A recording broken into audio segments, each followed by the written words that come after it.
ताई, रांगोळी स्पर्धेबद्दल काय सांगाल? संपूर्ण भारत देशामध्ये आनंदाचं वातावरण आहे. 500 वर्षाच्या संघर्षानंतर प्रभू रामचंद्राची प्राणप्रतिष्ठा आणि मंदिर निर्माण होत आहे. त्यामुळे संपूर्ण देशामध्ये आनंदाचं वातावरण आहे. संपूर्ण मंदिरांमध्ये देखील त्याचा उत्साह मोठ्या प्रमाणात साजरा होतो आहे.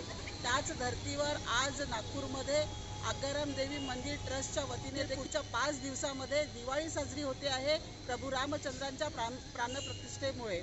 आणि त्याचा आज पहिला दिवस आहे. आगाराम देवी मंदिर ट्रस्टने हे ठरवलं की आज या ठिकाणी महिलांची रांगोळी स्पर्धा घ्यायची आणि आयोजन समिती एक तयार करण्यात आली. त्याच्यात आजूबाजूच्या संपूर्ण परिसरातल्या महिला या आयोजन समितीमध्ये आहेत आणि त्या सगळ्या महिला कार्यकर्त्यांनी मिळून या ठिकाणी आज रांगोळी स्पर्धेचं आयोजन केलेलं आहे.